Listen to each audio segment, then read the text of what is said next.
Assalamualaikum warahmatullahi wabarakatuh. Alhamdulillahirrabbilalamin. Allahumma sholli ala Muhammad wa ala ali Muhammad. Rabbi shrah li sadri wa yassir li amri walul uqdata min lisani yafqahu qawli. Rabbi zidni ilman nafi'an warzuqni fahman thayyiban. Anak-anakku yang solih dan solihah, pada kesempatan kali ini pembelajaran sejarah kita sudah masuk ke kompetensi yang berbeda, di mana kita sudah melewati masa PTS kemarin dan kalian sudah melewati masa ujian tersebut. Dan saat ini kita lanjut pembelajaran sejarah, melanjutkan pembelajaran yang sebelumnya, di mana sebelumnya itu pembelajaran sejarahnya adalah tentang ancaman disintegrasi bangsa Indonesia di awal-awal kemerdekaan. Di mana di awal-awal kemerdekaan kondisi masyarakat Indonesia, kondisi bangsa Indonesia sendiri masih belum baik gitu ya, masih banyak kekacauan. Nah, begitu termasuk kemarin kita ada ancaman-ancaman disintegrasi, di mana bangsa yang baru merdeka sudah ada ancaman untuk yang ingin memisahkan diri dari Indonesia. Nah, pada kesempatan kali ini yang akan kita bahas adalah Indonesia pada masa awal kemerdekaan, baik dalam hal politik, ekonomi, dan sosial budaya, dari masa kemerdekaan sampai dengan demokrasi terpimpin. Ya. Nah, apa saja kompetensi dasarnya yang akan kita pelajari? Yaitu kompetensi dasar yang 3.3, menganalisis perkembangan kehidupan politik dan ekonomi bangsa Indonesia pada masa awal kemerdekaan sampai masa demokrasi liberal, demokrasi terpimpin. Yang 4.3, merekonstruksikan perkembangan kehidupan politik dan ekonomi, gitu ya. Dan kemudian kalian menyajikan dalam bentuk laporan tulisan. Jadi di akhir nanti akan ada penugasan kalian membuat tulisan tentang sejarah awal kemerdekaan.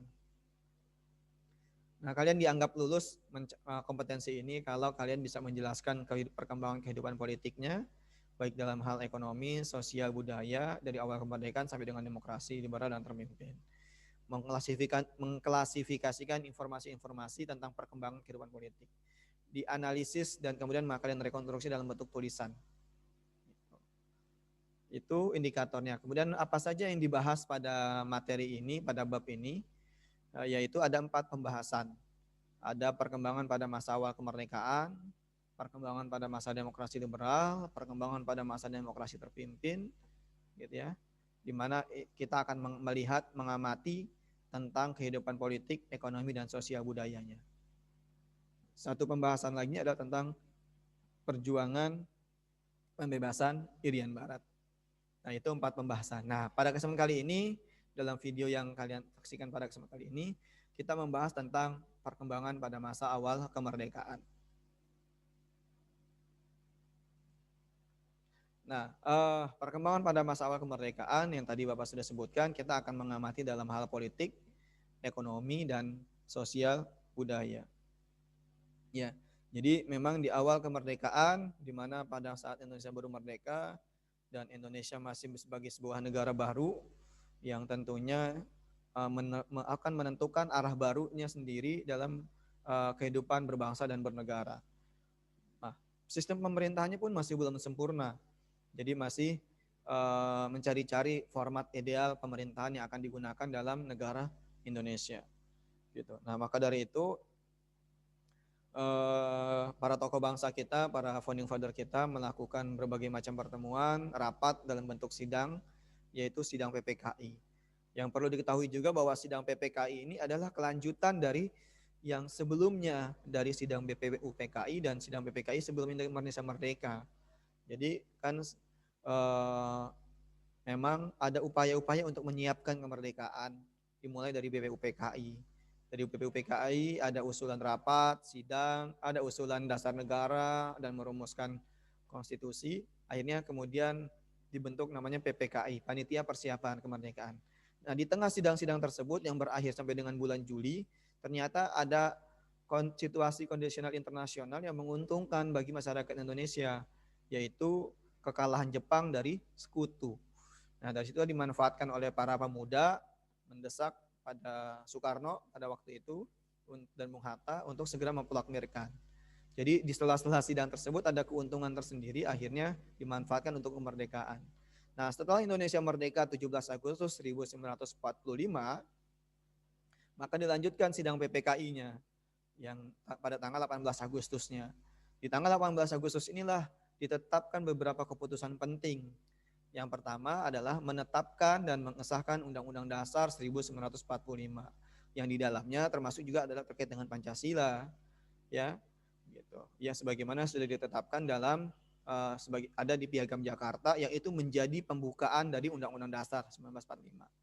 Yang kedua, menetapkan Insinyur Soekarno sebagai presiden dan Dr. Andes Muhammad Hatta sebagai wakil presiden. Yang ketiga, ditetapkan juga karena belum ada lembaga legislatif baik DPR atau MPR pada waktu itu, maka dibentuklah KNI, Komite Nasional Indonesia Pusat. Sidang keduanya pada tanggal 19 Agustus, PPKI menghasilkan beberapa kesepakatan, keputusan, yaitu membentuk pemerintahan daerah yang terdiri dari 8 provinsi.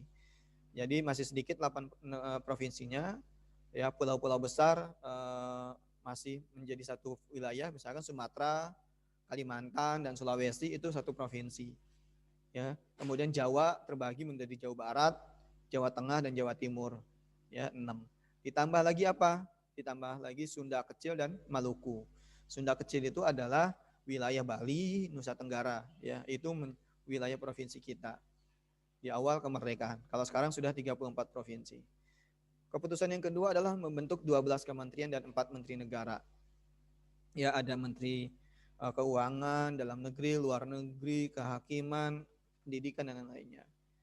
Nah, yang berikutnya yang dihasilkan juga adalah, ini juga yang salah satu sangat pentingnya adalah merubah bunyi sila pertama Pancasila. Di mana Pancasila hasil Piagam Jakarta dan Panitia 9, yaitu berbunyi ketuhanan yang Maha Esa dengan kewajiban menjalankan syariat Islam bagi pemeluknya. Tapi di tanggal 19 Agustus ini Pancasila berubah karena masukan dan saran dari tokoh-tokoh dari Indonesia Timur yang beragama Kristen untuk merubah, karena memang Indonesia pada waktu itu sudah beragam. Nah, dari situlah kemudian kejiwa besaran para tokoh kita, ulama kita, kiai kita untuk menyepakatinya, ya sudah kemudian menjadi ketuhanan yang Maha Esa. Cukup sampai di sana. Ya, itu merupakan bentuk jiwa besar para tokoh umat bangsa, para tokoh bangsa kita, khususnya para kiai kita terhadap bangsa ini. Yang dirubah juga selain bunyi sila pertamanya adalah pasal 6 di dalam Undang-Undang Dasar. Di mana pasal 6 ini bunyi awalnya adalah presiden adalah orang Indonesia asli dan beragama Islam. Dengan dirubahnya Pancasila tadi sila pertama, kemudian adanya kesadaran bahwa bangsa Indonesia beragam, maka dirubah presiden Indonesia sampai dengan presiden Indonesia adalah orang Indonesia asli. Sampai saat ini masih sama, gitu ya. Walaupun Undang-Undang Dasar sudah dirubah, tetap presiden Indonesia adalah orang Indonesia asli. Ya, siapakah orang Indonesia asli? Silakan kalian nanti cari tahu. Yang dimaksud dengan orang Indonesia asli itu siapa? Hasil sidang PPKI yang ketiga tanggal 22 Agustus ditetapkan lembaga-lembaga yang memang untuk menunjang sistem pemerintahan dan menguatkan pertahanan negara kita. Ada membentuk Komite Nasional Indonesia Pusat dan Komite Nasional Indonesia Daerah sebagai lembaga legislatif. Yang kedua, menetapkan PNI, Partai Nasional Indonesia, sebagai satu-satunya partai. Ya, walaupun nanti yang PNI ini setelah keluarnya maklumat dibatalkan, muncullah banyak partai. Yang ketiga, membentuk BKR, Badan Keamanan Rakyat. Ya, yang ini menjadi cikal bakal tentara, ada Badan Keamanan Rakyat, kemudian berubah menjadi TKR, kemudian menjadi TNI gitu ya, ABRI gitu ya, karena menjadi TNI lagi. Itu dalam hal kebijakan birokrasi dalam kehidupan politik masyarakat Indonesia di awal kemerdekaan. Lalu kemudian bagaimana perubahan kehidupan politik dalam hal berbagai macamnya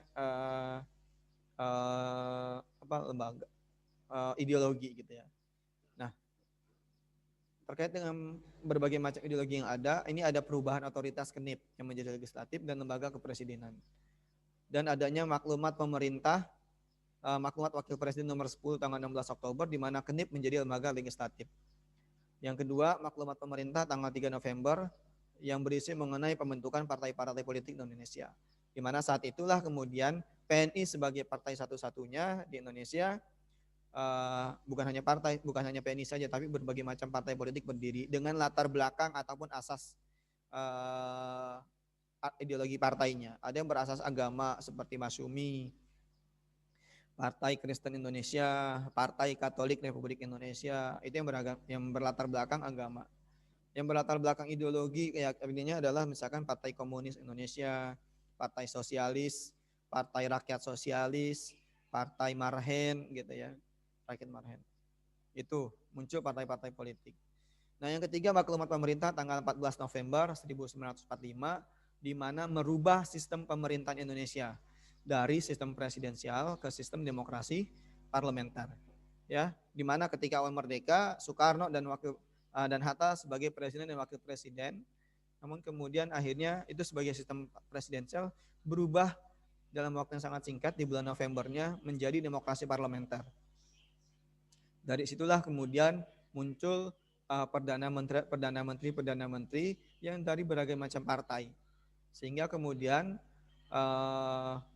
berpengaruh juga terkait dengan perjuangan melawan Belanda pada waktu itu yang memang masih berada di Indonesia.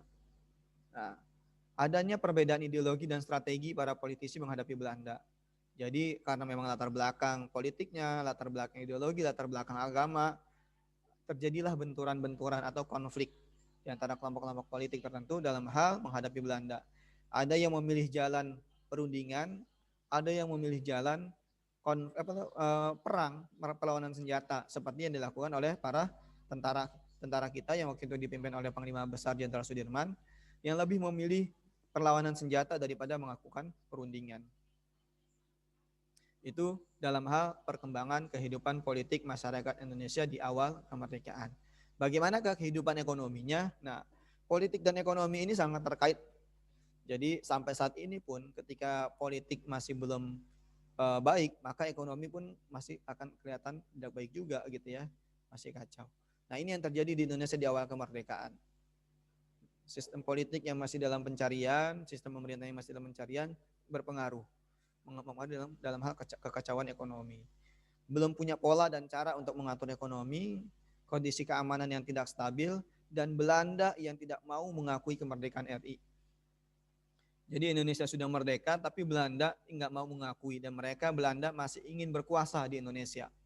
Maka dari itu Belanda pun melakukan upaya-upaya untuk kemudian mencegah Indonesia menjadi negara yang kuat, negara yang maju, bahkan mungkin berharap Belanda agar tetap berkuasa di Indonesia.